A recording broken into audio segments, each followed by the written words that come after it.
Bonjour, mon nom est Claude Frenette, je suis conseiller pédagogique au récit de l'enseignement privé. Dans ce tutoriel, vous apprendrez à faire une recherche d'images libre de droit.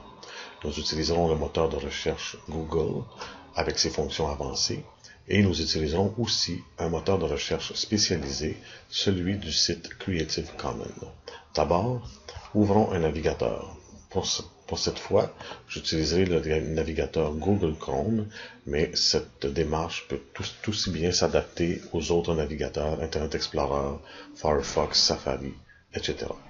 Donc, je vais dans le moteur de recherche de Google, je clique sur l'onglet Images pour faire une recherche d'images et pour débuter ma recherche, je dois d'abord faire une première recherche. Je n'ai pas d'autres options qui me sont offertes en premier lieu. Donc, j'écris le mot-clé que je recherche, paysage, et j'obtiens un premier résultat. Ce résultat ce ne sont pas des images libres de droit.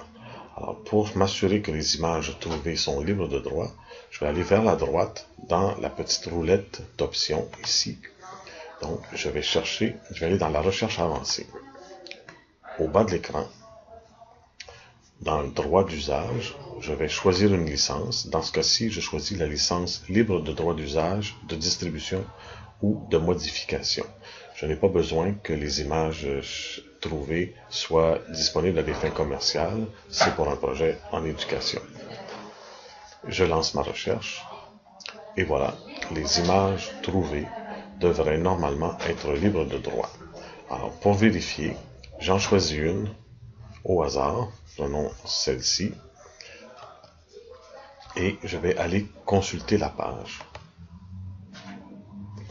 Alors ici, Pixabay, si je vais dans le bas de la page, on voit que Pixabay, ce sont des images du domaine public.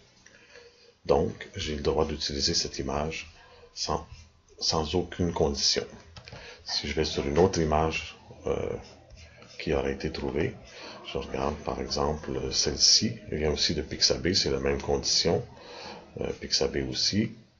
Alors celle-ci, donc je vais aller consulter la page et je vais vérifier si les résultats trouvés sont vraiment libres de droit.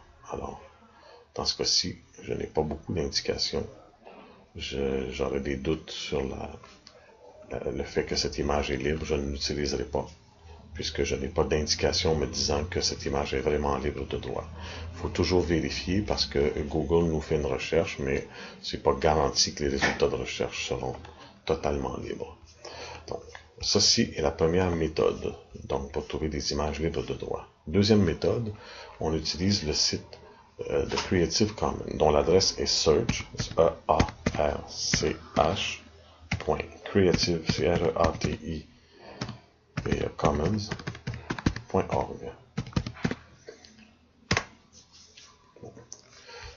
Ce site, si on va dans le bas de l'écran, est disponible aussi en français.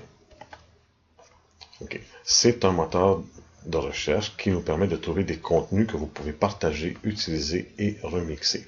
Alors, j'entre mon mot-clé et je vais choisir les sites sur lesquels je peux chercher. Allons dans Flickr, qui est la banque de photographie la plus grande au monde sur Internet. Donc, après avoir cliqué sur Flickr, j'obtiens un assez grand nombre de résultats. Évidemment, avec un mot-clé comme celui-là, j'aurai beaucoup de choix. J'en prends une au hasard. Et je vais vérifier si la licence est vraiment disponible. Alors, en descendant, j'ai une licence. Je clique sur la licence et voici ce que je peux faire. Je suis libre d'utiliser cette œuvre, de la partager, reproduire, distribuer et communiquer l'œuvre et de l'adapter. Et je peux même l'utiliser à des fins commerciales, selon les conditions suivantes. Donc, je dois attribuer l'œuvre à son auteur original et si je la partage, je dois la partager dans les mêmes conditions. Donc, cette image est utilisable dans un projet. Je peux donc la récupérer et l'utiliser dans mes projets. Voilà, j'espère que ce tutoriel vous aura été utile. Merci de votre écoute.